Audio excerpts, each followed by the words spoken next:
minute. Chris, you know Lee? No more lies, Tracy. I've been having an affair with Lee.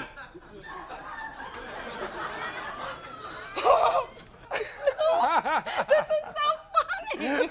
Hey, wait a second. Stop it. Stop laughing. Listen, this is hard. I love you. And I love... Wait, me or her? Oh, both of you. Look, I know this seems crazy. That was a great movie, Ty. Yeah. Lee.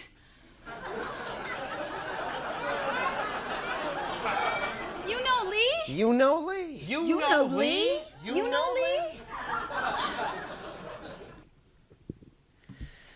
I was on the subway earlier today, coming over here, and there was this goofy guy holding a Bluetooth speaker that was playing beats from YouTube, he told us. And he was rapping out loud to everybody on the train. And I don't know if our listeners our Toronto listeners might know, but there have been a lot of incidents on the TTC lately, and people do seem to be a little bit freaked out. Yeah, sure, lots of stuff like that. People seem to be freaked out by anything out of the ordinary. So he's this goofy white guy's like rapping, doing freestyle rap. And everybody is trying really hard not to pay attention to him. But I came on, and I had my headphones on, but I took them off because like it was so funny. And I was like giggling to myself, right? And so he's freestyling. Every now and then he had a good rhyme, but most of the time he was really reaching and he was stumbling a lot. And he was looking at himself in the reflection on the TTC and rapping to himself and saying, in one of his lines I wrote down, he says, "I'm wearing a kippah, but I'm not Jewish, not yet." It's like, and then he said, "Where am I going? Bathurst, Spadina? All day, I don't play." And the reason I bring this up is because this is poetry. This is Pasolini. Excellent, yeah. Right? His spirit lives on today. He was actually quoting that was another Pasolini poem. I don't know. He wrote that one just after he wrote the Ode to Adam Scott. Oh, of course. Yeah. Yeah. He wrote the Spadina subway rap. "Where am I going? Bathurst, Spadina, all day. I don't play." And it's good. It's, you think all art and poetry has been squeezed out of the modern world, and then you come across somebody like that. Yeah. A true outsider poet. Yeah, who makes you believe in the art form again. Yeah. Well, there have been incidents on the TTC not too long ago. Yep. Not all bad, but I definitely think there's been an influx of interesting, eccentric characters. I mean, not that long ago, we were on the TTC together, and we were offered, I think it was a bottle of Hennessy from a traveling alcohol salesman on the TTC, who I guess just rides the trains and offers people who look like they might want a bottle of liquor. Again, I must say, a very Canterbury Tales-esque character. Very true. A traveling liquor salesman. That's great. Who is offering us deep discounts on bottles, presumably stolen from the LCBO. A very nice gentleman, though, who we had a good chat with. Yeah. Totally. I think that we were on our way to either like the Symphony or like Iron Maiden. Yeah. Same thing. So honestly, if we weren't going to any kind of event, like I would have taken him up on it for sure. Why not? I might have too. I think we had said at the time, if we were going to a place where we could take liquor bottles into, might have done it. Like, here, take our card, and if we ever require your services again, which is very likely. Yeah, I've been keeping an eye out for him, but I haven't seen him. Yeah, me neither. I hope he's okay. I think he's probably prospering. Yeah, just like us. Yeah. Yeah. Just like us. Welcome to episode 2 of our encyclopedic and definitive, deep dive. Yes. On the works, the life, the art, the passion. Pier, Pupu, Paso Pipi. Paso Pipi. P I believe it's pee, poo poo, pass a pee pee. Yeah, which is what we say. And you might say, oh, that sounds irreverent. That sounds scatological, needlessly so. Well, you'd be wrong, because we actually watch these movies. And in particular, today's film features a lot of farting and pooping and peeing and vomit. Yeah, all of the above. Yeah. And then some. Beach House actually have a song called PPP. Inspired by this film. Inspired by Pee Poo Poo Poo poo, pass a pee pee. Pass a Pee Pee. Right. Pedolini. Yeah, good. This is good. So if you're still listening, we're continuing today with Pier Paolo I can't say his real name now. Kind of ruined it. Yeah, sorry. Pasolini's Trilogy of Life. Last week we covered the Decameron, and this week we are doing the Canterbury Tales. Yes, a year later. Just a year later, 1972. You are correct. Sorry, That's okay. That's step good. on you. I know you like to say the years of things. Sorry, I didn't mean to. Stupid. No, it's okay. You did a great job for what it's thanks. worth. Thank you. Yeah, let's dive into it, because there's a lot to sink our teeth into. Yes, there's a lot of stench to waft up and really get a good sniff of. Yeah, we've spoken about it before. I think it was John Wick with Marty. We've spoken about what the new franchise smell is. Oh, well, we know And I this think, one. yeah, bodily fluids. Yes. All of them All mixed of them, together. Exactly, in a chamber pot. Yes. Yeah. 100%.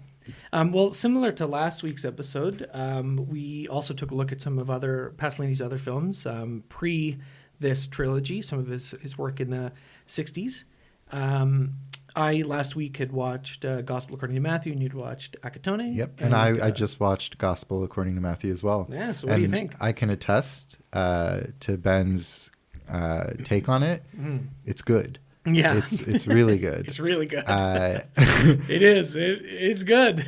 It didn't have me reevaluating my relationship with Christ. Oh, well, okay, whatever. But Loser. I mean, my relationship with Christ is already pretty fraught and complicated. That's right. I forgot to take that into account. I apologize. That's okay. Yeah. But I still really enjoyed the movie, and it was cool to see a telling of Jesus with that kind of the telling of the Jesus story with Pasolini's kind of sensibilities and his cinematic style, which is pretty unique to Pasolini. Like, yeah. It well, in particular in that film, right? Like, I think with Decameron last week, maybe part of why I not underwhelmed by it, but like maybe found it a little bit more difficult to get into than, say, Gospel According to Matthew was, I was struggling a bit with the pacing and with the style of it. And I think, by the time I got to the end of it, I was really, I think I understood what he was going for. And it makes me want to go back and rewatch it, especially after Canterbury Tales, which I think we both enjoyed quite a bit more. absolutely. Yeah. Really dug it. Yeah, it was pretty good. But I will say that the guy he gets to play Jesus very much looks like unibrow twink Jesus. And he reminds me a lot of a friend of the pod, Austin, who we'll inevitably have on at some point. Yep. He's a big film guy. But yeah, thoroughly enjoyed it. And it's a great Easter movie. This Easter, put away all your other Easter watches and Jesus movies and check out the Gospel According to Matthew or St. Matthew. Yeah, I agree. And Austin, I hope that you take that as a compliment. It's 100% meant it as so. 100%. It's, he's hot Jesus. Yeah. And so are you. 100%, yeah. Yeah. Well, great. Well, I watched Teorema, Yes. or Theorem, which you have also seen. I have seen, and would love to hear your opinion on it. Well, I'm glad this isn't the Teorema episode, because it's I think kind of maybe a difficult movie to talk about, especially after I just saw it this morning, earlier today. 1968 movie that stars Terence Stamp. The Terence The Stamp. Terence Stamp. Senator or Chancellor Valoran.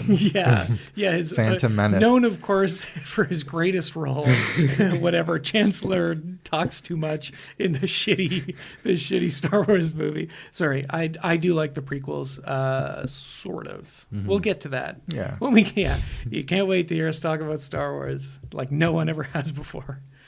Yeah, Terence Stamp, and also, oh God, hang on, one of Godard's actresses and muses, and one of his one of the women he was married to in his life, Anne Wiazemsky. I'm not sure if I'm pronouncing that right, but she's in a few of his films, La Chinois and Weekend, and the Sympathy for the Devil movie. She's also the lead of Bresson's Alcazar Balthazar, which we were calling, what was it again? Alka-Seltzer, Belka-Seltzer? I don't know, some stupid, I don't know. whatever. But she's in that. She's the donkey. Yeah, she plays Balthazar. Yeah, she plays Balthazar. Yeah, in a stunning portrayal that I think that was really the difference between. Obviously, when EO came out, there were a lot of Balthazar comparisons, but in EO they got a couple of different actual donkeys to play the donkey, but it was missing the grace and the poise that only a woman could bring. Okay. I don't know. I'm sorry. No, that's all right. That's man. Yeah. Last year was a great year for donkey movies. I know. Yeah. Because you had EO, and then you had Banshees of Inisherin, which prominently featured a donkey, and of course you had, or maybe it was this year, Winnie the Pooh: Blood and Honey, which I haven't seen, but I assume Eeyore's in it. Right. I don't think I'm going to be checking that one out. Oh, we're watching it. I like Winnie the Pooh. It means a lot to me. I like love Winnie the Pooh. the original books and that original movie, the Disney movie, is so good. Oh, the Many Adventures of Winnie the Pooh? It feels like very good. A blustery autumn day, and I'm just like cuddling inside, watching it like a little innocent boy. Well, I think I can say this, that my sister-in-law and brother, they're having a baby. Specifically, my sister-in-law is having the baby. Yes. My brother is He's just kind of there. He's just kind of kicking around. Yeah, not really sure what he's up to. But she's come back to Canada from China, where they're working and living, fully pregnant, ready to have the baby here in Canada, and we're having a baby shower for her over Easter. At my parents' place. Congratulations. Yeah. And my mom gave me the idea, which I swear I had myself before, of, my shower gift of like a bunch of great children's entertainment to give her. And one of the films is The Many Adventures of Winnie the Pooh, which is something that I grew up on and I think is a very positive role model. Pooh himself, right? So only wears a shirt, no pants. Yeah. He's tubby. But he makes it. He looks great, right? He's hot, and he loves honey so much. He gets his stuck in a fat tree. ass stuck in his fucking window, and that the scene where they all come over, they're like, we like Rabbit and Kangaroo, and whoever. Yeah. They can't get him out, so they just decorate it. They paint on his ass, right? I'm sorry. I don't know if you could tell, but like it's so funny. I can't wait to do the Winnie the Pooh franchise. Oh yeah, including Blood and Honey. No, terrible. It's going to be so bad. That was one of the movies that I think I watched ad nauseum as a kid. What was like some of your VHSs you completely worn down to just their magnetic signals? That was one, and I think as a child I probably watched Nightmare Before Christmas 600 times. That's, good choice. That is one I only saw more recently. Right, yeah, I remember you saying that during the Paranorman. Yeah, that's right. I already told that story. About the goth girls. Yeah, I'm running out of bits. Oh, geez. It's all downhill from here. That was very Pooh-like of you. Yeah, it is. Oh, geez, I'm running out of bits, Rabbit. Oh, bother. Yeah. Oh, and then there's that trippy sequence with all the pink elephants and stuff. Pink elephants on parade. Yeah, that shit is. I mean, it's pretty good. Yeah. Oh no, Pink Elephants on Parade that's is Dumbo. But Elephants and Woozles. Yes. Which I would say is arguably superior, more scary too. Yeah. You're like elephants, I understand that, but Woozles, it's a whole curveball. Creepy. Very creepy. I think, well, I don't necessarily remember. I know we had the Jurassic Park VHS, but it was like something we weren't allowed to watch till later. I think actually my step grandma got it for me when I was like way too young, and my parents were like, "Well, we can't just throw him into the deep end," because I was a little scaredy boy, and eventually got to that and watched that a lot. But one of the other ones that I very distinctly remember watching with my brother a number of times that I also put in the gift basket is My Neighbor Totoro, which is a nice. great. I mean, I don't need to tell the listeners know it's a good movie. Yeah. But if you haven't seen it recently, go watch it again. And you know what the best way to watch it is as an adult is to just chop up some magic mushrooms and put them in a nice teapot. Let it steep, not too long. Put a bit of honey in there. Maybe the honey has THC in it. I don't know. And, also, poo-like of you. Yeah, just blast off. Because it's it will make you cry, but also the cat bus is fun. Cat bus. Yeah, it's a very good movie. I think it's good for kids of all ages and parents too. Right. I had a VHS of Princess Mononoke that I also watched to death when I was a bit older. I don't think you need to be like that much older to appreciate Princess Mononoke, but it is a bit like more violent maybe and like stuff. 10 years Yeah, I old. think I was probably around 10. But I saw Totoro for the first time. It must have been like 2019 or something. Okay, yeah. And I saw it at TIFF because they had a retrospective Yes. on Miyazaki. Yeah, whenever TIFF needs to sell a bunch of tickets to make some money, they'll put the Dredge up Miyazaki in there because the Studio Ghibli retrospective. yeah, they always do well.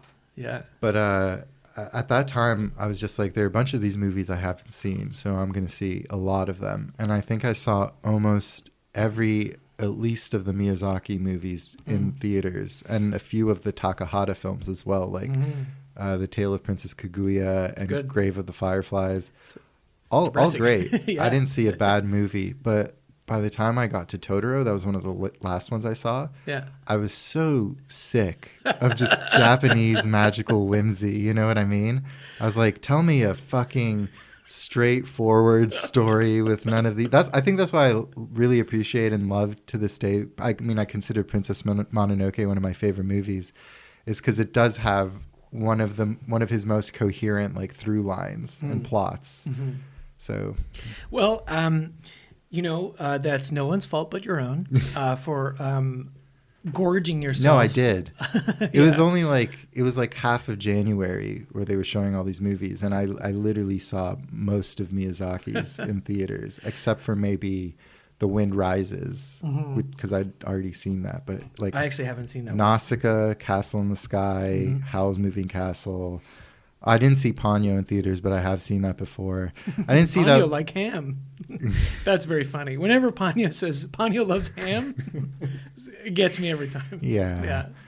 Fucking whimsy. I know. Well, that's too bad. I think you can definitely get in the right frame of mind and watch Totoro at a different time. It's a very I'm chill. sure. I still appreciated it. I still Right. enjoyed it. But by God, if I saw one more mystical creature, I was ready to put the service end of a double-barrel shotgun in my mouth. That's bleak. No, yeah. Yeah. Well, So Theorema. Yeah, Teorema, yeah, which is sort of like a Miyazaki movie in the sense that nope. I tried to segue. I'm sorry. It's very much a Pasolini movie. It's an anime, is what I'm trying to say. Yeah. No. It is very much a Pasolini movie. I'll sort of tell you what it's about. I mean, you can look it spoilers. up, but spoilers, yeah. It's a mysterious man, a sort of divine figure, sort of shows up suddenly and ingratiates himself into this bourgeois family in Milan, Italy, and slowly sort of seduces every member of the family. And then all of a sudden, just as suddenly as he arrived, he leaves again. And the family is then left to, each in their own way, grieve about this loss, And it's not, it's very easy and very tempting to just make jokes about how good Terence Stamp's dick game was. Yeah. And I actually have a number of these jokes here today, made by people funnier than me on Letterboxd. Let's see. Dick so good that it leaves you with a pitying feeling of emptiness once it disappears from your life. That's we'll credit these people. It's Logan Kenny on Letterboxd. Let's see here. This is actually a nice one from Jake Cole, who's a good person to follow on Letterboxd, a movie reviewer if you're interested. And this sums it up pretty well. In which divine beauty and sexual beauty are made one and the same in the form of Terence Stamp's stroke game. And confrontation with it shatters the hollow illusion of bourgeois materialism's meaningless prettiness. Maybe the first great synthesis of Pasolini's own defiantly contradictory identities in his work, evincing the political and spiritual crises related to centuries of sexual repression and finding hope, however grotesque and chaotic, in overthrowing the latter. Yeah, that was great. Yeah, he's a professional. That's why I decided I would quote liberally from him. That was excellent. 'Cause Yeah. while you can draw all these meanings from it and do these deep dives, it's also completely valid to read it as a film about Terence Stamp's dick being so good. Yes, well, and that is one of the best things about this movie is that obviously it is like allegorical, right? Mm-hmm. It is not necessarily meant to be taken literally. However, taking it very literally, It's still is fun. arguably funnier Yeah. than any other, Yeah, it's great. I knew this one was going to be good. It's another case like Gospel According to Matthew where I've been meaning to see it for a long time. I had heard so much about it, and I really did like it. And talking about like Pasolini's style and whatever, this I think very much is a style of its own. Mm-hmm. Although, I guess if I had to compare it to some other sort of directors or works or whatever, like I think there's elements of like Haneke in it because of this 100%. sort of destruction of the bourgeois family. Well, Haneke loves Pasolini. Okay, that makes a lot of sense. And he's gone on record as saying Sallow is one of his favorite films. Yeah, he which would say makes sense, that. yeah. But in Haneke's films, usually a destructive force kind of enters the bourgeois bubble. Mm. And I guess in Teorema it does too, but it's a sexy destructive force. It gives them pleasure too, and it shines a light on the emptiness of their lives. So it's not really Terence Stamp's fault, No, no. And I think also I like some Michael Haneke movies as much as the next person, but there's a smugness about his films, right? That I don't think Pasolini has. They're way more right? like clinically academic. They're colder. Yeah, they're cold. They're colder. Yes, definitely. And you can almost sort of feel him behind the camera, being like, "Yeah, you like that, you sick son of a bitch." Yeah. You know what I mean? Or, is this what you want? Well, that's totally Funny Games, I right? know, right? Funny Games is a movie he made in Austria or Germany in the 90s, and then he remade his own movie shot for shot in the 2000s in America because it was always meant for American audiences. And it's very much a movie that literally stops the movie and points at you and goes, "Oh, you want to see violence because you're a degenerate American. Violence is bad. You're a naughty boy." Yeah, exactly. Yeah. And I do like Funny Games. I like both versions of Funny Games, and I think they qualify as a franchise, and we should do them on the pod. Yeah, I'm sure Michael Haneke would agree. But another director I wanted to bring up in the case of Pasolini's Teorema is Antonioni. It really did feel, I think in particular, some of the, like we were talking about in the last episode, the tagline of like, there's only 300 and something words in Teorema, but it says everything. Like that to me felt the kind of long, sort of more lyrical and wordless passages of people walking around, and suffering ennui and being like, where'd that good dick go? Yeah. Hello? Is it under here, over there? It kind of reminded me a bit of some aspects of Antonioni, but again, like I haven't seen a lot of his movies necessarily, so maybe I'm talking out of my own butt. In John Wick Chapter 4, John Wick only says 50 words, but he kills 140 people. Yeah. Oh, you know what, too? I was watching Unforgiven the other day. Just the Clint Eastwood movie. I was watching it again with You my love friend. Clint Eastwood. I do love Clint Eastwood. And I know that it's obvious, like, okay, the John Wick character and what Keanu is pulling from. There's a bit of Eastwood. There's a bit of this. There's a bit of that, whatever. But there's a point in Unforgiven where someone is going on this big thing asking for mercy from Clint. I don't know. And all he says back is, yeah. And it was like total, So John Wick. It's exactly where, it feels exactly where Keanu would have been pulling from a little bit. This is going to piss a lot of people off, but I think we should just kind of spoil the ending of Teorema because all the impact and the ways all the members of this family end up dealing with, the void left by Terence Stamp's terrific laying. Well, I should say too that it isn't all just his excellent fucking. There's a like I was saying, a divine and spiritual element to it. Like he is the perfect. He is like beauty. Like incarnate, yeah. And you don't actually see him fuck, if I remember correctly. Well, you see him about to fuck a lot. Yeah, it's not. I mean, it's 1968. There's a bit of nudity and so on, but it's comparatively tame, I guess, to maybe some of the humping in these movies, which is a little bit more up and down and explicit. Yeah, but yeah, no, you're right. So. What happens to these poor people? The young and timid daughter who he kind of brought out of her shell and made her more confident and so on. There's a scene like kind of closer to after he's gone, and she's looking at this photo album she has, and all the photos are of him like lounging around like oh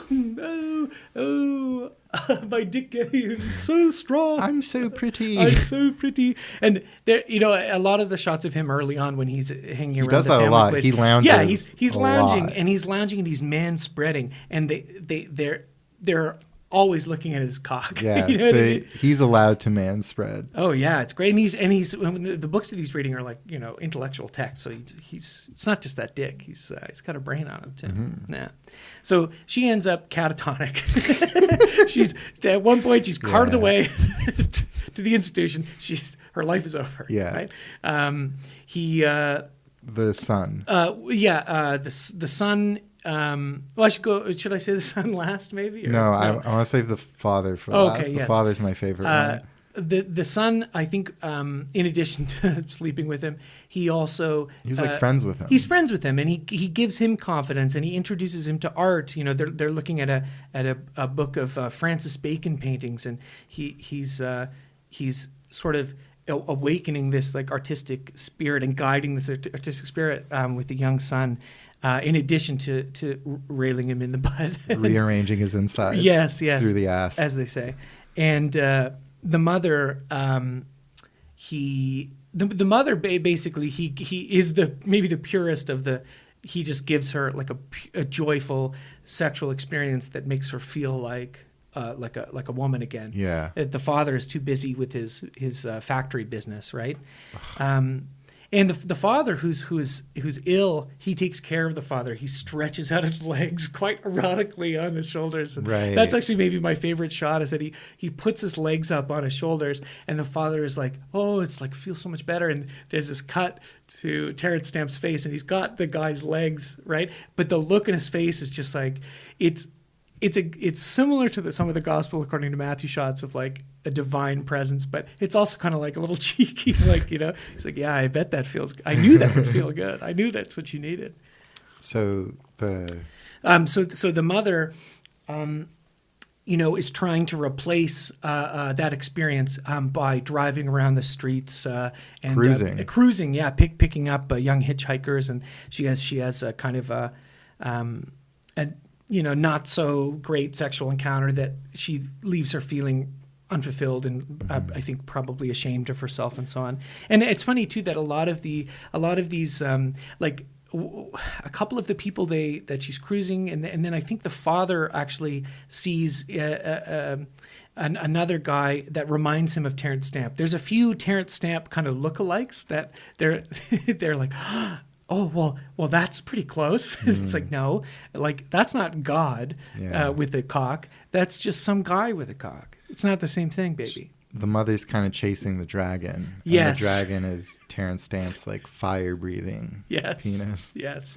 But the son, I don't know if you ever actually mentioned it, but well, the son decides to leave the family and pursue a life as an artist, which might not sound that bad. It might sound like he actually got out and he gained something from this, but I would say that's maybe the worst fate of them all. a fate truly worse than death. Yes, to live the life of an artist who, and we see some of his art, and yikes, he's no Francis Bacon, let me tell you that. But it's not just the direct family. Terence Stamp also touches the maid. The maid is the I think the first person actually that he. So the maid is very religious, and she's pretending to rake up the leaves while she's staring at his crotch as he's hanging out, and when he leaves, she goes back to her rural hometown and sort of lives a life of asceticism or whatever as a miracle worker, or she it's another shot miracles. Very similar to Gospel According to Matthew, where she a kid with boils, she cures his boils, it cuts back and all the makeup's gone and he's fine. She levitates above the roof or something. Yeah, that's an awesome moment. Yeah, and it's pretty cool. Yeah, and then she ends up burying herself in like a construction site and like this like oil like rich ground, and I believe she sets herself on fire. I think that's the implied. implication. Yeah. And that woman who helps her is, again, Pasolini's mother, who's very much in a similar role that she is in Gospel According to Matthew. Yes, Jesus is, as Mary. Yeah, older. and she is kind of like she kind of looks exactly like she does in that movie. She's got the hood over her head and she's looking on, observing from the outside, right? Fascinating that it's the maid, like the employee of this bourgeois family, who kind of achieves transcendence through Terence Stamp. Yeah, she's the only one that kind of attains supernatural powers, really. Yeah, I think so. And this is one of the things I'd like to watch it again, maybe have a more salient point about it. But there's this beginning prologue that is kind of separate from the rest of it, that's shot in a kind of more of like a cinema verite, or maybe even a bit of a Godardian way, where a bunch of reporters are asking questions about this factory and the father and capitalism. I kind of don't. I was like, oh, I should remember that. And then the rest of the movie kind of caught me up in it, and I forgot. And I feel like that part probably is the key to a lot of this stuff. But I think we've kind of already given you the kind of basic reading of it, right? Is after the veil has been pulled back on their hollow bourgeois lives, they have nothing left. They go mad, or they become artists, or they go fuck the ragazzi, the Italian street boys. But of course, the father, who I think is probably has less screen time than the other characters in it, but the father. And who is the last person we see react to, or kind of grieve. The father is walking through a train station, and like I said, he sees a kind of Terence Stamp-esque guy and kind of looks at him a bit, but, it's not the same thing. And he's standing in this busy train station, and he starts stripping off all his clothes. He starts walking away. And then we cut to this volcanic mountain area, and actually throughout the film we've seen these inserts and sort of scene transitions of volcanic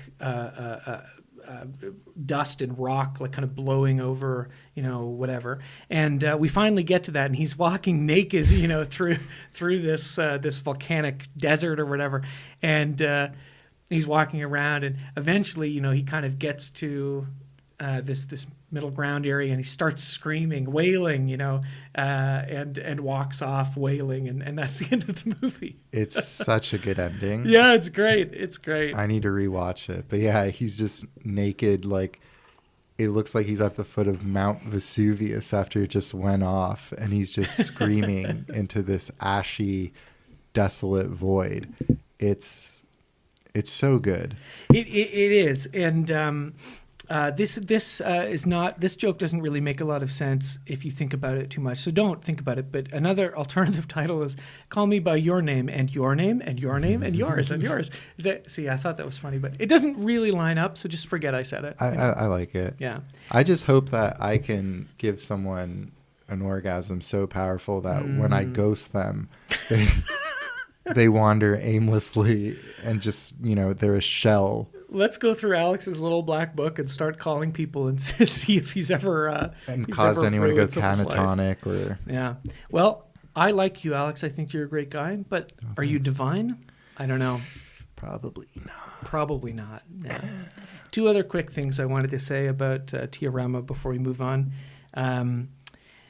There's a number of other sort of similar movies that I think either maybe take that idea or maybe it's just a universal thing people are tapping into. But one of them is Takashi Miike's film Visitor Q, which is one of those weird, like, after I saw Ichi the Killer, which is probably the route you get to Sallow is the same way you get to that, or Audition, right? Yeah. You're like, what's the most fucked up movie ever made, right? Yeah.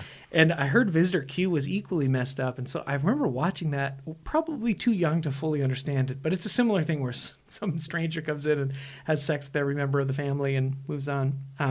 But in addition to that, and more relevant to my life and maybe our listeners' lives, there's a Mr. Show sketch where the punchline ends up being that everyone in the family has had sex with David Cross, his character, right? That, yeah, but maybe I'll drop that in at the beginning of the episode.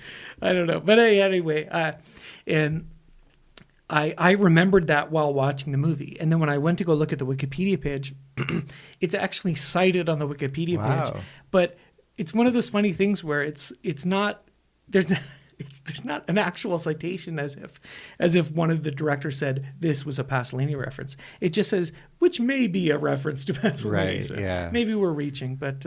I think David Cross has also gone on the record and said he loves Sallow. So no, there you go. I think it's totally within the realm of possibility. Yeah, and I mean, I think Teorema was a big art film success when it came out. I think actually, I'm trying to remember what award it won, but... Anyway, it did really well. And highest grossing film. Yeah. There's like Avatar 2, Teorema. Yeah, Avengers, Avengers. Yeah. But anyway, let's get on to the film of the day. Yeah. The Canterbury Tales. Have you ever been to Canterbury? No, I have not.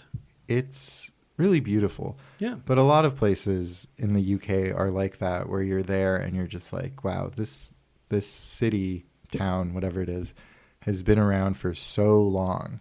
And, you're walking the streets where people fucked in back alleys. You're walking through the same back alley where, medieval whores were gangbanged and whatnot. It's truly a sight to behold.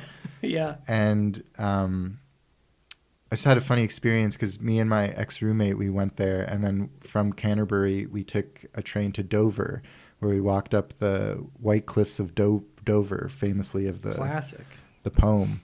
But then, yes, and on the are they the ones on the Throbbing Gristle album cover? Oh yeah, I think they so. are. Yeah, maybe they are. Maybe that's a different White Cliff. There are a lot of those cliffs there, so who knows? Yeah, maybe it's the cliffs of Moher. It's all kind of the same. I don't know. Yeah.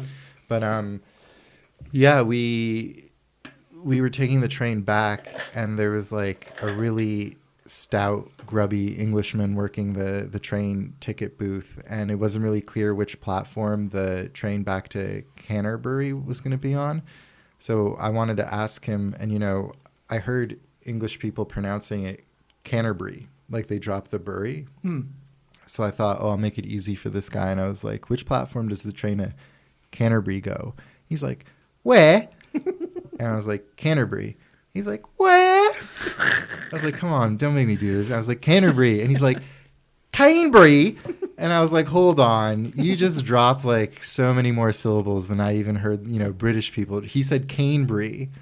And then he was like, tree, platform, tree. And he was just Well, he would know, Alex. Yeah. He would know. He was a toad. You know what? He very well had been a toad. Yeah. He very well could have been Mr. Toad. Yeah. From The Wind in the Willows. Yeah. Another very funny in the same way that Winnie the Pooh is funny, where they're driving around in their car and they're like, they're. I'm horny. Yeah. I don't know. I like that. But yeah, it's a beautiful place, and it's so full of obviously rich history. It's great to see this movie that just paints everyone out to be just a lecherous, horny. Yeah, and full of farts. Oh my God, yeah. Bellies swelling with just like built up gas. Yeah. This is a flatulent movie. Yeah. So this was Canterbury Tales, written by Geoffrey Chaucer, Jeff to his friends. Written in Middle English between 1387 and 1400. Which Middle English is a trip. Yeah. I tried to read some today. It was like, yikes. Well, as academics, we're both incredibly familiar with Chaucer's Canterbury Tales. Yes, as it's properly pronounced. From high school, most likely, but also from our own private studies in Middle English. Yes, I remember. I think it might have been grade 12 English when I moved from the Smart Kid program to the regular Stupid Kid program, and was in an English class where, because it was for the stupid kids, the regular kids who are stupid.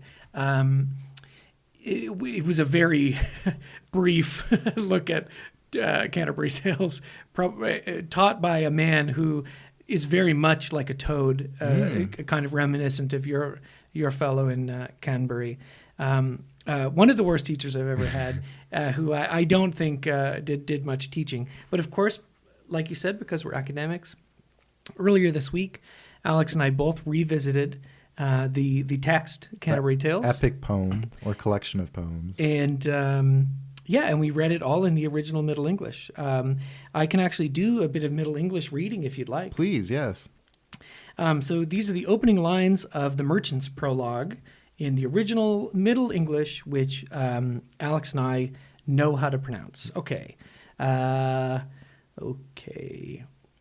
Wepping and wailing, care and other sorrow, I know, uneven and more way. Quod the merchant and so doon other mow that wedded bean. Not bad, right? No, that was great. Yeah. You sound like a cartoon character, but I can't think of who. Ben Turnbull. one of the greatest cartoon characters from we all know and love. Waning, new days is starting. Do you want to know what that's in regular English today? Please. Weeping and wailing, care and other sorrow, I know enough in the evening and in the morning, said the merchant, and so do many others who have been married. Oh, that was beautiful. Yeah. That's beautiful when you read it not like a fucking troglodyte. Well, vowel letters in Middle English are pronounced differently than vowels in modern English because the great vowel shift They hadn't evolved. Had not happened yet. Alex and I, again, are experts on the great vowel shift.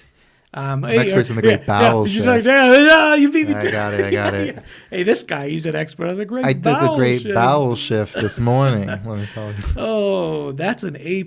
We got to clip that bit. We'll send that bit to all our favorite comedians. Yeah, Dave Chappelle, Louis C.K., Joe Rogan did comedy for a bit. Who else? Shane Gillis. Yes. Who else got canceled? All the guys. Chris D'Elia, yes. Let's not talk about him. He's creepy. I don't like that guy. Not even. I as a never funny liked joke. him really. Yeah, well, no, I know, and I know everybody says, "Oh, you never liked this guy." No, nobody. I mean, obviously, we never were into Chris D'Elia's humor. I actually Justin Bieber's favorite comic. That's who he's. Really? I mean, at one time, not anymore.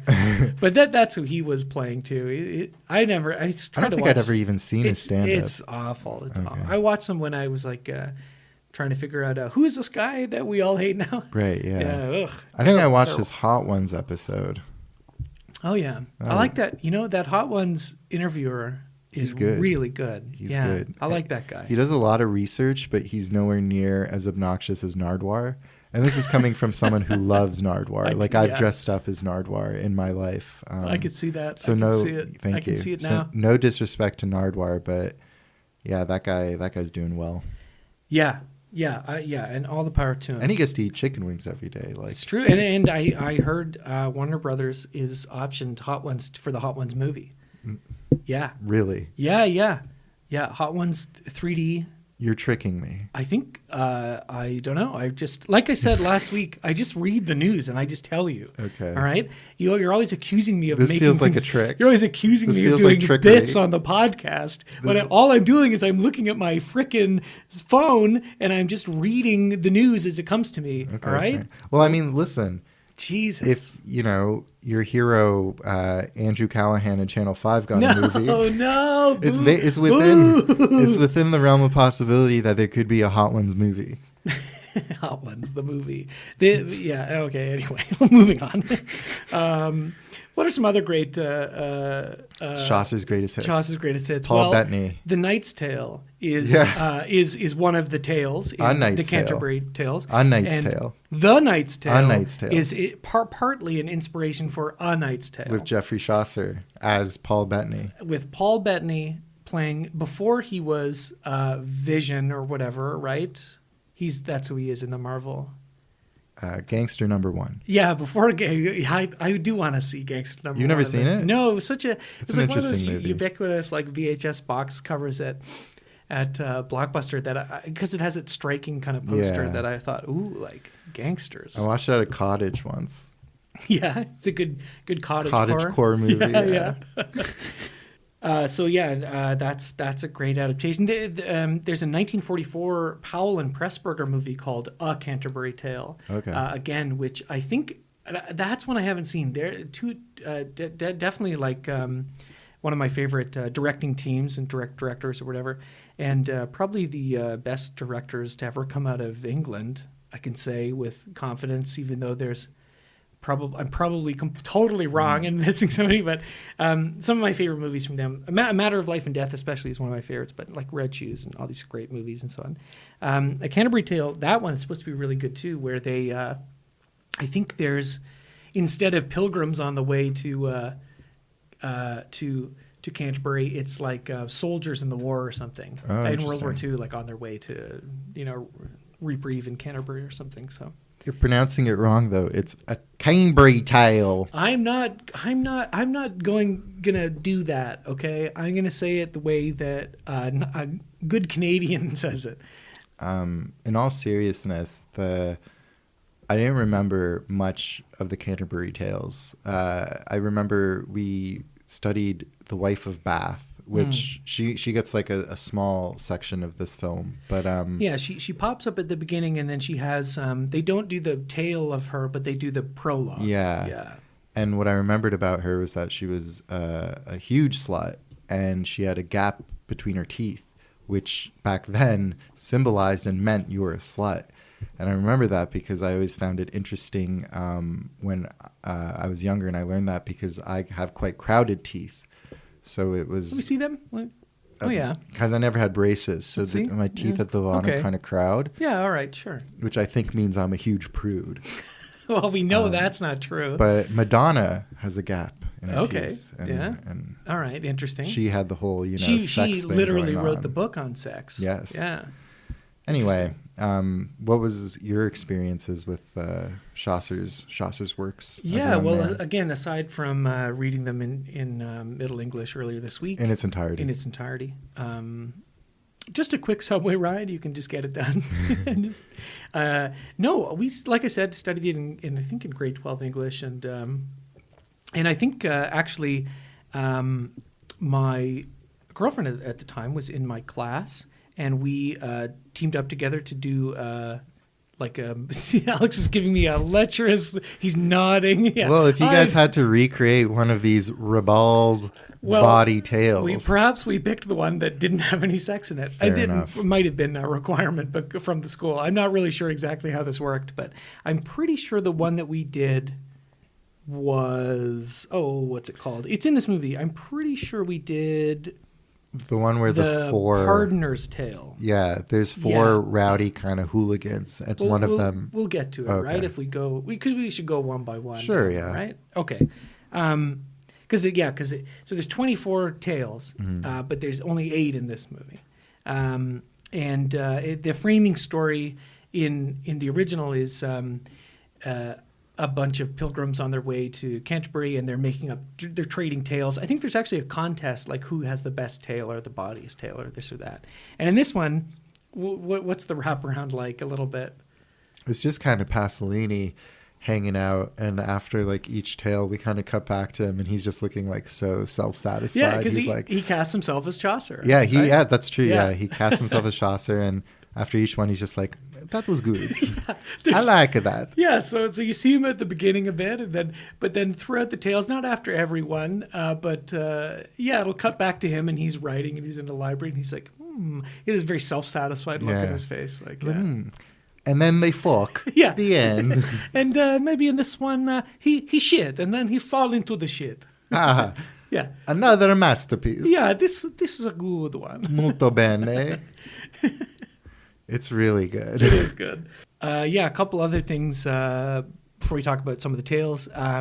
This film won the Golden Bear at the 22nd Berlin Film Festival. Hell yeah. Top prize, baby. The Decameron had been nominated for that, but it won the Silver Bear, the runner-up. Yeah, you were telling me that this one's considered kind of the weakest of the three. But I honestly enjoyed it more than Decameron, I think. I really enjoyed this movie. Yeah, so did I. Excuse me. I think, well, like a lot of things we present as facts on the show, it might just be anecdotal. Fair enough, yeah. But I think I had read a couple of reviews here and there and a couple of things, more contemporary things that were saying that, I think maybe in comparison to Decameron, it's people had thought it was kind of more of the same thing. But I don't know. I don't really. I like this a lot more than Decameron. We laughed more. Yeah. I kind of enjoyed the mise en scène and the scenery more, a bit of the production design. Like, I think it's ramped up quite a bit. Like just in terms of the amount of people and costumes and giant sets and so on. Yeah. I mean, a lot of it is filmed in. I think it was filmed in England. In England, yeah. And a lot of it is filmed in like old ruins and castles and so on, right? Pasolini himself kind of has a complicated relationship with this movie because behind the scenes, he and Ninetto Davoli, his lover and muse and collaborator and so on, were breaking up because Davoli was going on to marry a woman. Yeah. Not cool. Like classic situation, man. I spent the 15 years of grooming you, and you're going to leave me for a woman. I mean, the key word there, grooming, Yeah. is probably not far off. But, like we keep saying, it was a different time. I think that's kind of the thesis of these movies it was a different time. Medieval times and 60s, 70s Italy. Yeah, and so in retrospect, Pasolini had said he was maybe not in the right frame of mind for this sort of silly, lighthearted movie, but I don't know, it was great. And I appreciated some of the darker elements to it, too. I did, too. I think it... that was excellent. Yeah, well... I don't know if it's maybe just like even though we don't really have much of a familiarity with these tales, but maybe they have influenced, like, I don't really know what I'm saying here, but maybe their influence trickled down more into our actual lives today than Boccaccio's Right. Decameron, right? Those tales I'm not as familiar with, but these tales are the genesis of every farmer's daughter's Yeah. what did the butcher see through the peephole joke you've ever heard, right? For sure. Yeah. And I think when it comes down to it, like I just kind of appreciate Chaucer's tales more. You know, I like that they're a bit more fantastical, and I mean, they're all allegories, but they feel a bit more allegorical kind of thing. You know, there's these... Or they feel more literal, you mean? Yeah. Yeah. And, well, these, you know, manifestations of death and the afterlife and stuff like that. And there's forest nymphs and whatnot. Like, it's... yeah, I guess I just like the actual just structure of the stories a bit more. The Decameron ones were funny, and it was just kind of like, haha, dead men don't bite, and, you know, things like that. But these ones... I don't know. They're not all of them, but there were some that felt like they had quite a bit of heft to them. I agree, and I think they flowed together a bit better than the other ones, because Decameron, the stories, until we get to the kind of the later end of the movie, when it does kind of intercut between Pasolini's painter character and the fresco, and sort of commenting on the stories that way. Whereas this one, like... it's mostly that same structure, but then for some reason or another, especially given the bawdy and ribald nature of these tales, when you cut back to Pasolini as Chaucer, like smiling, laughing at his own jokes, I don't know. It's a good, perfect button on these scenes. It's you good. know? I like it a lot. I was trying to think of anything from like recent years that is even operating in a similar mode. There's nothing really like these that I can think of now. No. But you know, well, I guess even the Monty Python films have a similar sort of irreverence to telling, you know, whatever classical tales, right? Yeah. But obviously, that's kind of its own thing. I think the closest I could think of is, I mentioned him a few episodes ago, but Matteo Garrone. Oh yeah, okay. He did a movie called Tale of Tales. I never saw that. Which is based on another old Italian storytellers, or maybe it was Giovanni. I don't even know.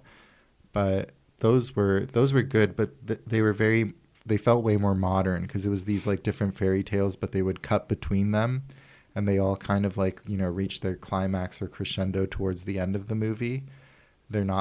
It's not so much like, here's this tale and then there's this tale. Right. It felt way more modern, but I actually really like that movie a lot. I should check. I've been meaning to check that out. Yeah. It does kind of like have some of this vibe to it. So, and I liked it back. I saw it in theaters. Nice. And I still enjoy it to this day.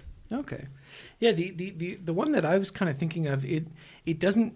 That's actually a really good example. I'm glad I asked that question, because that's a good example. Thank I think you. Probably more than this, but this doesn't have that. Sin City. Yeah, whatever. Yeah. No, specifically Sin City 2. A Dame to Kill For. Yeah. I can't wait to do everyone's those. favorite. Yeah, the Sin City movie nobody saw. I saw it. You did? Not in theaters. I made like ex-friend of the pod, Sam Edwards, watch it at 4:30 a.m. one night after partying, and I was just like, listen. After partying. Yeah. Yeah. I was like, I'm putting on Sin City, A Dame to Kill For. And he was like, don't do it. Dude, bad. I did it. Yeah, that's great. Well, Sam's got to come on the pod. I know he's forbidden, but we're gonna bring him on for something that he's gonna hate, and it'll be fun. Yeah. We'll trick him. Yeah. But anyway, I was thinking kind of a little bit of Paul Verhoeven's Benedetta, his last movie. Oh, you're really gonna like that. Not really. I don't know what. Maybe it's just like medieval and nuns fucking each other, and I know that's from the previous movie, but there's just a sort of obviously a reverence. But also and bawdiness and ribaldry, but also just a very earthy quality that film captures, which is nice, because it's a late period film from this great director, and a lot of those cases it's like they make their late period work, and it's this kind of digital, like completely like untactile, kind of weird, approximation of what they used to do. Right. But in this case, you might worry about that for a little bit, but then when they get into it, like it feels very much kind of like what Pasolini would have been trying to do. I don't know. Cool. Maybe this isn't a good comparison, but it's possible. The only connection I'm making is that there's lots of nudity and like wooden dildo things, pissing and shitting and stuff. Rated R for ribaldry. Should The we talk? original American rating system, R did stand for ribaldry. Oh, Yeah. 100%. And X stood for xylophone. What else? What do we got? No, I think when you said it first, X stood for a sharp intake of breath. Yes. Haka, Tony. That's a reference to a joke I made on the couch with Alex. Yeah, it was good. It's good, yeah. Akatoni sounds like someone coughing and asking for Tony. Yeah, That was yeah. Now that you explained it, I sound like an idiot. No, it sounds great. Yeah, no, when you have a hacking cough and you're trying to get your friend Anthony's attention. Tony. Yeah, there you go. Terrible. Anyway, I apologize. We'll cut all that out. Should we talk about our favorite tales? Yeah, let's go through them. Pulling up the tales. Pulling up the tales. Okay, we get it. We know all that business, this and that. Okay, after we get through the prologues, the Merchant's Tale with the big fat man and his bride. So good. So Very good. funny. Yeah. 5 out of 5 tale. 5 out of 5 tale. Yeah, so a lot of Pasolini's other earlier films had used not as many famous actors, right? A lot of people, non-actors and so on. But of course, Porcile or Pigsty that he did, which is another one I might end up getting to, and Teorema have famous actors in them. But this one has a couple of famous Brits. In particular, the first tale, which has Academy Award winner. Yeah, and an Academy Award winner, Hugh Griffith, who won the Best Supporting Actor for Ben-Hur, where he's like Ben-Hur's like trainer guy. I don't like that movie, but anyway, good for him. He's in a lot of other movies. He's in Exodus and Tom Jones and Oliver and lots of other kind of stagey big movies like that. And he's good for this because he's giving a big broad performance. He's a really just gross old merchant guy. Yeah. And he takes a wife in Charlie Chaplin's Daughter. Yeah. So a lot of Chaplin, a lot of the children of Chaplin, this is my new cult I'm starting, went on to have acting careers. And this is Josephine Chaplin, who I didn't really know anything about because she's not in a lot of movies. But this is probably, this might even be her biggest role, aside from Limelight, which she's in her dad's movie, right? And it counts from Hong Kong as well. Yeah, so what do we think about this disgusting man taking his beautiful bride? Yeah, so he takes her as a bride, and she just instantly starts making eyes with a British hunk this time, and they trade secret notes, and he shows her his secret garden, and she's like, hold on, I'll get a second key for this garden, and we can go there and fuck. And then these weird forest nymphs, the aforementioned forest nymphs, take away his eyesight. So he just kind of holds on to her all the time. And they wind up in the garden, and her lover's up in a tree. And she's like, oh, I'll go get it. Just like hoist me up. So she gets hoisted up, and the forest nymphs restore the fat merchant's eyesight so he can see his lovely wife fucking in a tree. Yeah. And that's pretty much it. Well, yeah, but then so it says here the goddess Persephone. So that's one of them. Who would the guy be? Well, I don't know. It doesn't say on Persepone's well-hung companion. Pluto and Persephone. There you go. Just hanging out, naked as the day God made them. Yeah. And so Pluto makes him blind. Okay. And they get into this hilarious situation where they go to their favorite secret garden fuck spot. Yep. And she's like, hey, before we have sex, like, disgusting piece of shit, man. I want a taste of these delicious mulberry. Yeah. Yeah. And she goes up and they trying to fuck in the tree with her hot stud. But then Pluto restores his eyesight, like you said. But then Persephone gives his wife, May, the words with which to talk her way out of it. So she says, "Oh, well, it was just a hallucination for when your sight was coming back." And they walk It's a off miracle. happily ever after. Yeah, still stuck in a terrible marriage, I guess. But yeah, Great tale. it was very funny. Hugh Griffiths is really disgusting in it. Yeah, so gross. Really, really gross, and it's very funny. Next up is the Friar's Tale, which. And so that one is the one where we have Franco Chidi as the devil. Oh. Yeah, this is a kind of 5 weird out of one 'cause- 5 tale. Yeah, creepy. So good. Yeah, not very funny. No, it's not. But our boy Akatone's back. He's back. And he witnesses this guy who kind of, I guess, snoops around and sees people, the summoner, having homosexual relations, and then kind of rats them out to the church. And he sees this. He sees him do this to this person for the purpose of blackmail. Yeah. But this guy can't afford it, so he's essentially burnt alive, and it's quite a. Yeah, the one guy bribed his way out, and the other guy is put on the griddle. Yeah. Yeah. And it's disturbing and it's not funny. It's dark. Yeah. It's the least funny aspect of any of these movies. It is really brutal. But then they encounter each other and they decide to be brothers because they both say that they're rent collectors or some sort of debt collectors. Yeah, rent collectors, and the guy keeps asking Franco Chidi, like, what's your name? And he's like, I'm actually a devil and hell is my home. And this guy who, deals with debt collection and blackmail, he's cool with that. Yeah, of course he would be. He's like, dude, we're in the same business. Yeah. Right? And he says he'll go along with him to teach him things.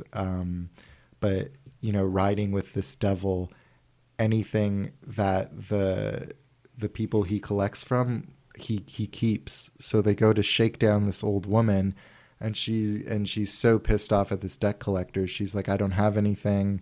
I have this, what is it? She has a pitcher. She has a golden pitcher. And she's like, may the devil take this pitcher and you. Yeah, unless you repent. Right. Yeah. And he says, I didn't do anything wrong. Like, I'm not going to repent. Fool. Yeah. Because then Franco Chidi's like, well, she gave me you. Yeah. You're mine now, baby. Yeah, I'm going to take you to hell. Yeah. It's you and this pitcher are now my divine right. Yeah. It's not funny, but it's just a great poetic and it is dark story. And Franco Chidi is really intimidating in it. Yeah. Like even before he actually says, I'm a devil or I'm the devil or whatever. When he's watching the guy watch the guys have sex. Yeah. Which is usually how I do it. I like a few layers of remove. Voyeurception. I like to watch somebody. You're a meta voyeur. Yeah. It's actually not creepy. No. When you have a one-layer remove. Creeping on the creeper. It's actually totally fine. Yeah. But when he's walking around while the guy is getting roasted and he's a hot dog vendor. Yeah. He's selling his griddle cakes or whatever. There's quite a menace to him.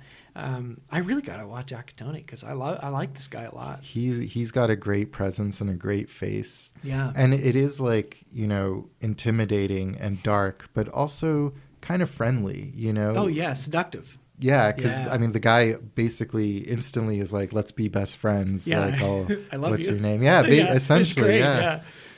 If only it was that easy to make friends in the real world. Right?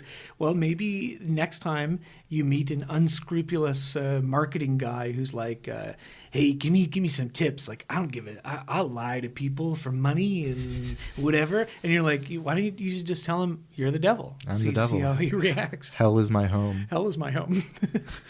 Yep. The studio right here. Yeah. Yeah. Well, then we come to The Cook's Tale with Ninetto Davoli. Oh my God. Which 5 out of 5 I tale. know. This may have been the moment where we were both really laughing a lot and being like, okay, this seems to be a cut above Decameron. Again, but Ninetto Davoli's rolling Decameron is one of the best parts where he falls Yes. into the shit. Andreucci. Andreucci. And in this one, he plays something the Reveler. Perkin the Reveler. Perkin the Reveler, which, like, I want to make that my gamer tag or something. Like, it's so... Yeah. Perkin you were killed by Perkin the Reveler. Do you want to respond? And I'm just like, he plays a very Chaplin-esque figure. He plays the tramp. Charlie Chaplin. Yeah. He plays... He's got a little wooden hat bowler instead. He's got the wooden bowler hat, and he's got the cane, and he's I don't know if he's wearing the suit that's too tight, but he's doing the Chaplin thing. It's so crazy. He's really funny in it. He doesn't really say a lot either. He says everything. As Chaplin, but he says everything. Yeah. And this is probably the most straight, like, slapstick of them, right? Like, where it has, he's causing havoc. He's getting chased around by cops, and he goes down this like walkway that leads to a small dock, and then a river or whatever, body water. Yeah. And he deceives people this way twice by running down and then, like, getting out of the way before they run down the stairs, which I guess are slippery of some or anyway. But the camera is cranked, right? So it's like Benny Hill. It's like the old school, silent films where they rush off into the water every time. It's quite funny. And he winds up incurring the kind of wrath. He crashes a wedding. Oh yes. And the father-in-law and the groom are like total losers, just sitting there, and they're looking pissed off, and he's having a great time, like, dancing with the bride, I think, and he ruins the wedding cake, and it falls onto the onto the groom, and then he goes home and he's scolded by his parents, right, or by his father, but then his mother brings him dinner, a giant like full turkey. It's absurd. Then he finds work polishing eggs. Right, and, he's an egg shine. It's a classic situation. You're like, I hope nothing bad happens to these eggs. Yeah. There's a great sight gag where he's in like a soup kitchen line, and everyone's got bowls, and he's got this giant bowl. And then the soup kitchen person, like, you cannot have the bowl; it's too big. It's really simple, but it's such funny. A big bowl. Yeah, it's huge. It's bigger than the bowl that they're serving. I know, it's so good. And then he just kind of encounters this couple who wind up having like a threesome with him. Yeah, he steals money from his employer. Right. And then he accompanies one of the men home who I think was playing like a dice game nearby. They have a threesome with his wife. And then the cops catch up to him, and they put him in the stocks. But he's like happy and singing about it. Yeah, all the while he's singing. Yeah, the old piper, that's the song he's singing. And terrific. The song itself is really so funny. Like, and the way he sings it it's too. It's so annoying. Yeah, he always opens it with just these like 3 loud, just kind of like moans. No. I'll try to find that and put that in, because that would be funny. So again, 10 out of 10. Amazing. What was Chaucer smoking when he? You know what I mean? The Miller's Tale. Dude, great fucking tale. Yep. So good. This is one where we cut back to Pasolini, and he's reading the Decameron. Yeah. And he's laughing like, maybe I'll adapt this as a movie. Nice little Easter egg there. And his wife's like, hey, you're wasting time. And then so he sits down to write his story. So what happens in this one? If I'm not mistaken, this is the one where the manciple of a school dies. Oh no! Sorry, this is a different one. The Miller's the one with the hot poker. Yeah. Okay. So yeah. We should speed these up for the interest of time. Yeah. But basically, this is a classic. Infidelity. Yeah. people trying to find a way to sleep around it in a very funny way. Like this guy Very convinces convoluted, yeah. the ugly husband that a second flood is coming, but instead of building an ark, he's going to hide in a barrel. Yeah, like up in the rafters or something. Yeah, and then while he's having it on with the guy's wife, this other suitor comes and who she doesn't like, who's like annoying. So she tricks him into kissing her ass, and then she farts in his face. Yeah, so he's rapping at the door, and he's like, "Come out, my love, I love you, Allison, right? Allison, I love you." And she opens the door and sticks her ass out, and he's like, "This is great, like I eat ass. This is perfect. Yeah. Mange, as the Italians say." And he sticks his face fully in her ass. Yeah. And then she lets loose a huge fart. Dude, Pink Eye City. Yeah, and he like it propels him backwards, and he falls off. And she's thinks it's the funniest thing ever. And her other lover, they're loving it. Dude, yeah. there's nothing funnier than cuckoldry in all its forms. That is one of the funniest ways to cuckold someone. Yeah. Is to convince them to stick their face fully into your ass. Yeah, and then blast gas. Blast gas. Right in their mouth. Can you that should be a crime. You should not be able to fight. That's just dangerous. Yeah. But he gets revenge. He gets revenge. He goes back to the mill and he gets a red hot poker, and he comes back and he's like, "Oh, I came back for another kiss." And then the guy is like, "Oh, it's my turn." And he goes and sticks his ass. And he gets, you can imagine. He gets the hot poker right up his butt. Yeah. Ouchie mama. Yeah. Oh, and the guy in the jar. And then he's running, water, I need water. And the guy who's been in the jar the whole time is like, "It's the flood. Yeah. It's Noah's flood." So he cuts the barrel down and he just lands. It's great. It's so good. Then we get to the Wife of Bath's prologue. Yep. This is actually one of the weaker ones I found. Yeah, but it's just because the other ones are so funny. Yeah, but this one had an amazing moment. I think it's in this one where she's just walking down the street and there's another guy who's in portable stocks. Yeah. And he just turns while she walks by and goes, "What an ass." It's so funny. It really is funny. And Ninetto Davoli in the stocks too is so funny. Just like the cut from him in the bed singing his song, thinking maybe they would arrest me. And then hard cut to him in the stocks. So good. And just this person kind of on portable stocks. He's just walking around doing his life, but he has to be in the stocks. And then she just walks by and he just follows her with his silly arms up. And he's like, "What a beautiful ass." It's really good. Yeah. Just like Chaucer intended, I'm sure. Yeah. 4 out of 5 tail. Yeah. And so that's one where she's, she gives that guy the hand job. Don't get me wrong. Because her husband ends up dying, and she has to move on to, it's like her 5th or 6th husband or something, right? It's a bawdy and ribald tale. Yeah, and he ends up pushing her, and she hits her head and thinks he's dead, and then she's not. She bites his nose, and it's good. It's good, but it's not as good as the other ones. You're right. We get the Reeves tale. That's the Manciple one. Ah, yes. So the Manciple of the School Dies. And now Manciple, we had to figure this out, is a principal who's all man. That's right.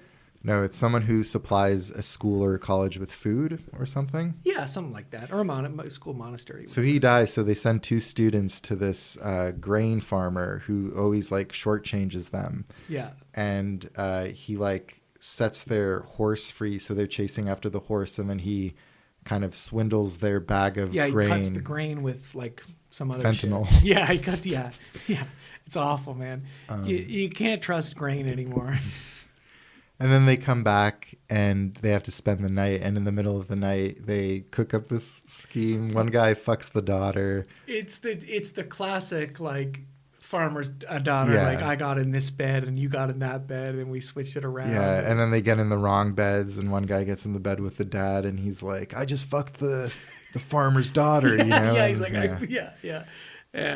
Great, 5 out of 5. Yeah, and they get away with it. They have a gay old time. Speaking of the gay old time too, there's another great shot of them where they're lying in bed and they're kind of plotting their little sex thing, and then they're touching each other's penises to be like, right. "What are you working with? What are you working with?" That's something we didn't talk about. There are numerous shots in this movie of just guys just holding their kielbasa's in their pants through these like medieval tights. Exactly. So you can see everything. Yes, you can see it all. Yeah, and they're huge. Especially in the first tale with the disgusting merchant and his wife. Her lover is introduced. Whenever you see him, he's all more often than not. He's kind of like very pent up, like frustrated, like grasping onto this giant cock in his pants. It's really funny. It's great. Yeah. Then we come to the Pardoner's Tale, which is the one that I believe I did a little movie project in high school. That was, I can tell you, not as good as what Pasolini does here. Oh, I was going to ask who did it better. Pasolini did it better. You're too modest.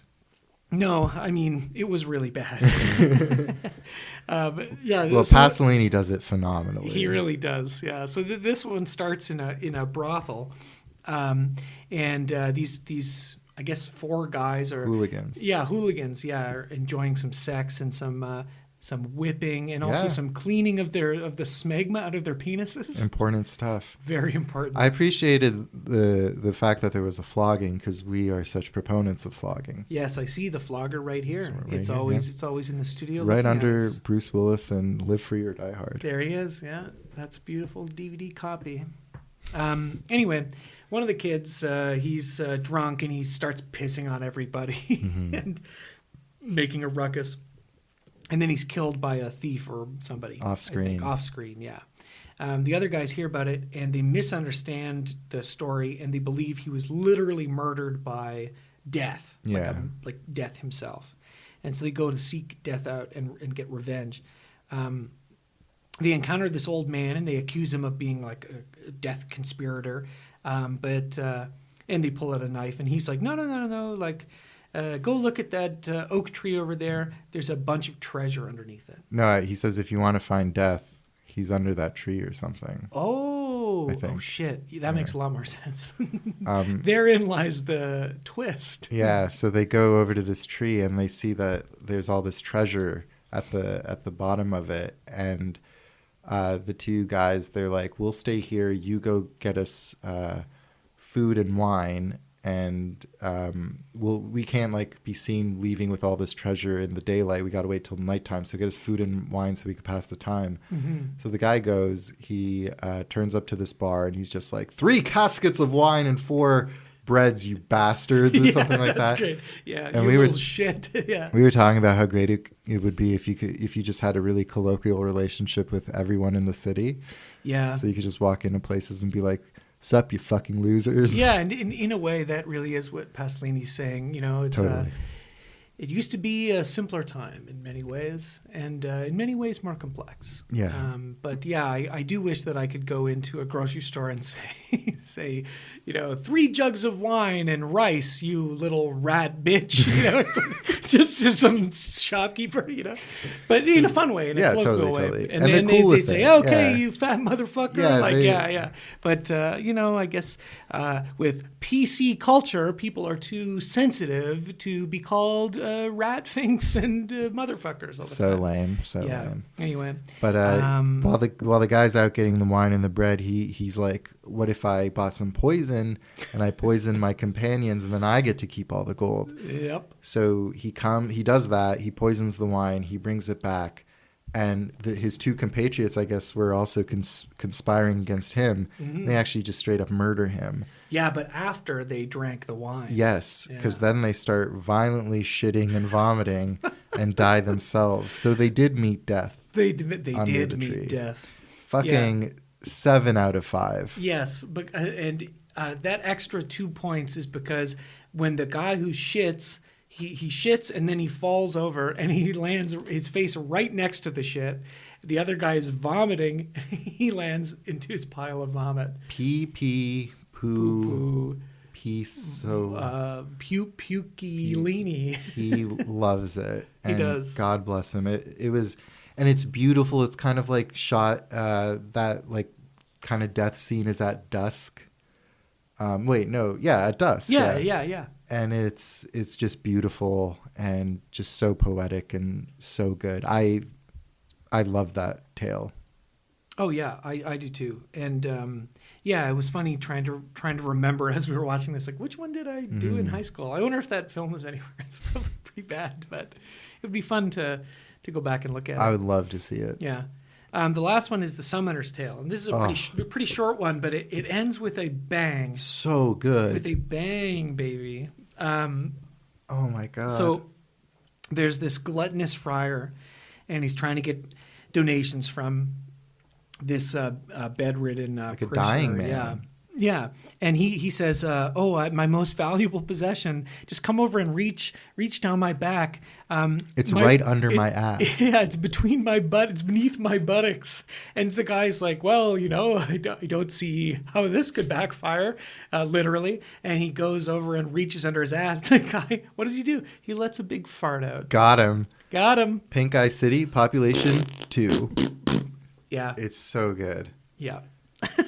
And then this friar is visited by an angel at night. And the angel's like, well, you don't really have a choice. Come with me or something. Yeah, like, we're going to hell. Sorry. Yeah. Yeah. And so they go to hell.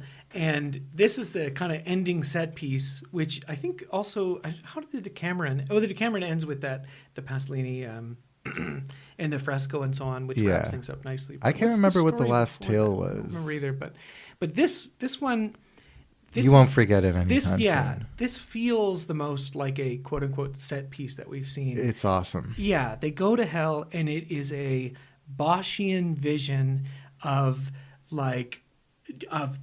just people. Thousands of naked, not thousands, but many naked people and naked demons, all painted in different bright colors with their cocks out. Yeah.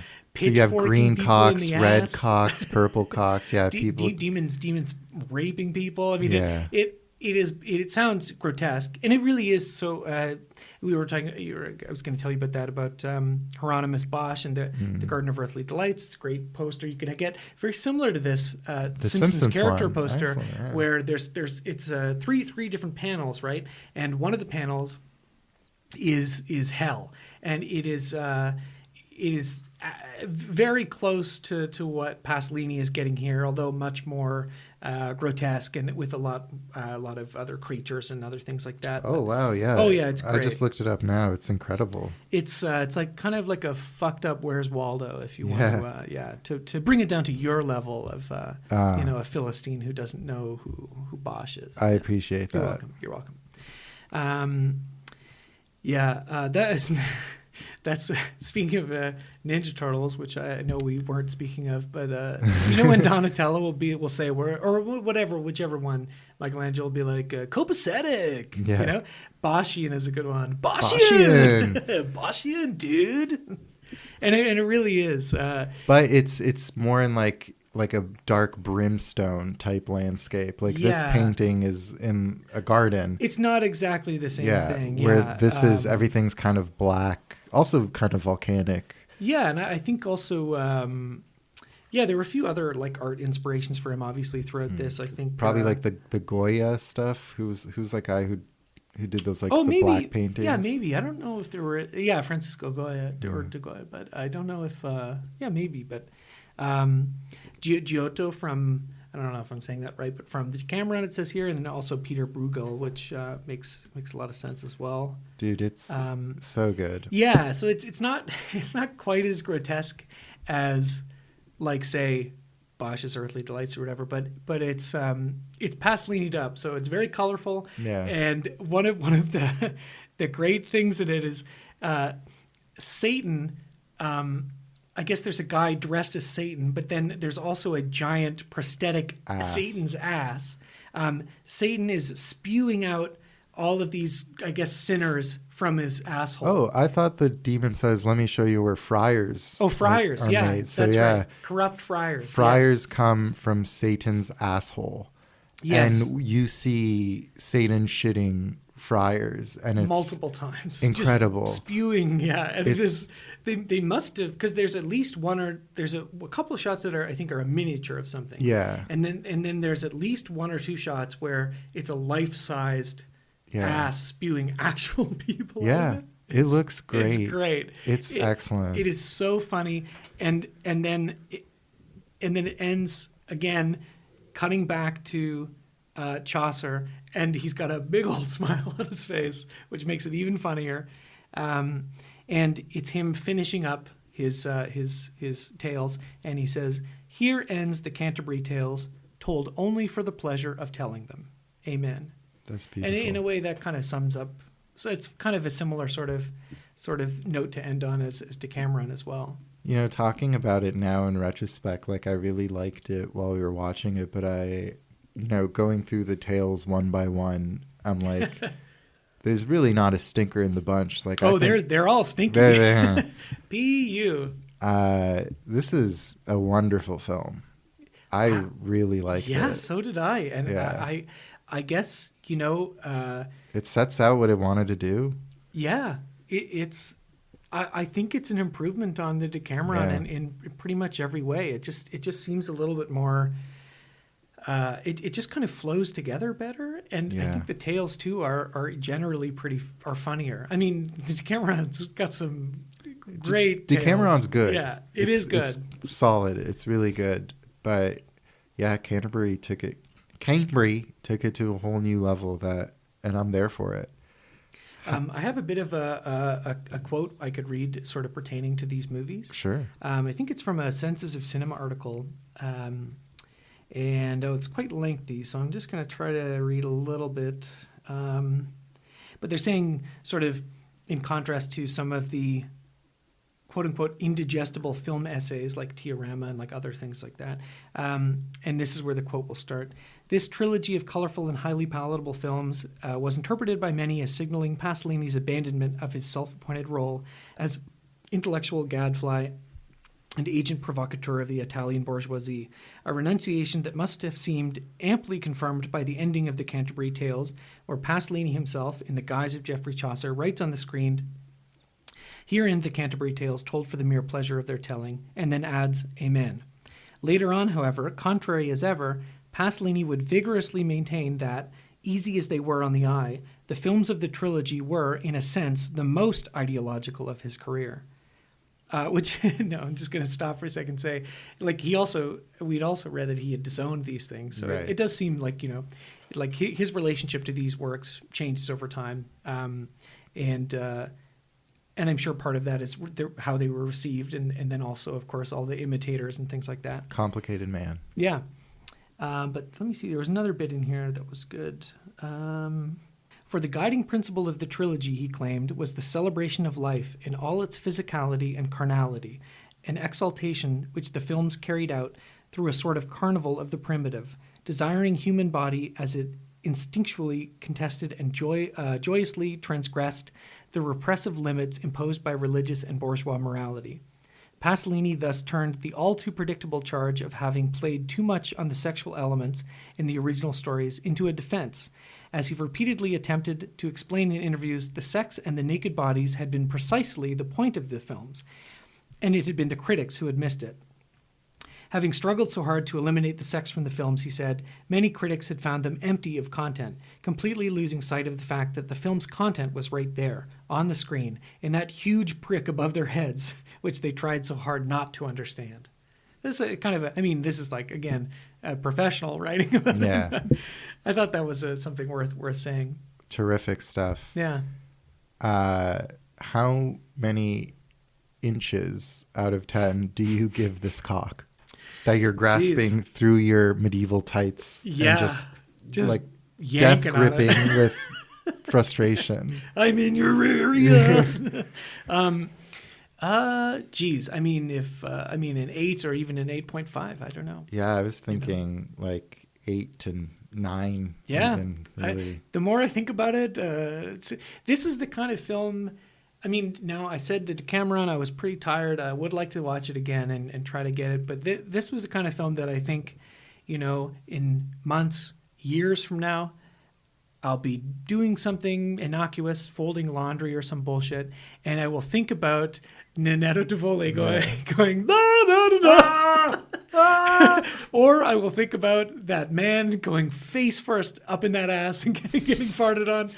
Or I will think about the Boschian excess of the finale. Yeah, or the guy in the stocks just being like, "Nice ass." Nice ad. Now that's it. That woman of Bath, she's gone stacked. math. Yeah. Man, no, Very funny. I loved it. I loved it too. I actually think it's excellent film. Wow, I wasn't expecting to like it this much. Neither was I. And that's the power of cinema. Yeah, you know, you might have been scared off when we heard we were doing Italian art films and stuff, but trust me, trust us. There is fun to be had in this. You can even laugh at it, you know, like, oh, the acting style and the, you know, grinning Italians and stuff in the dub. It's all kind of silly. It's okay. It's okay to watch it and enjoy it like that. I don't think you could watch this movie and have a bad time one way or the other. Oh, and yeah, one other thing I just remembered about, because you mentioned the dubbing. So like Italian films at the time, and I believe maybe still today, I don't know, probably not still today, but there was a thing where they don't shoot with sync sound. It's all MOS, mid-out sound, as they say. And the sound is dubbed later. So in Italian films of this era, you know, there's a lot of lip flapping and a lot of this and that.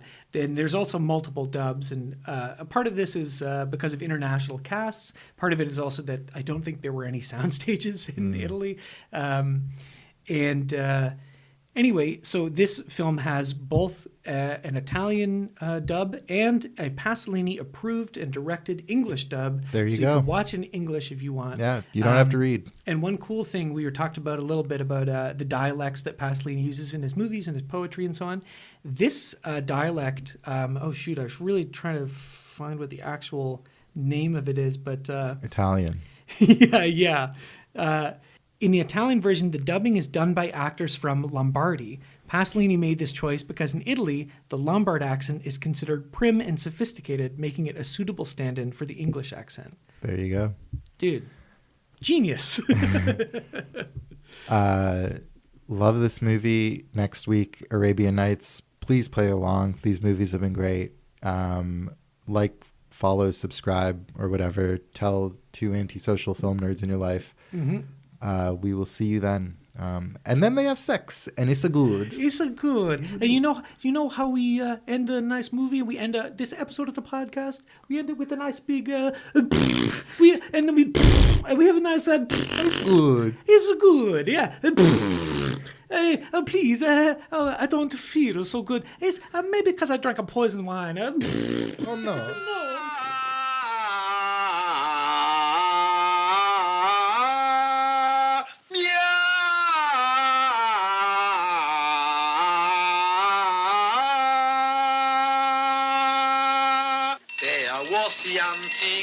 Ole Nuri, live in the town, Ballaburi. Where this young singer, he played for the music. And this was all the tune that he could play.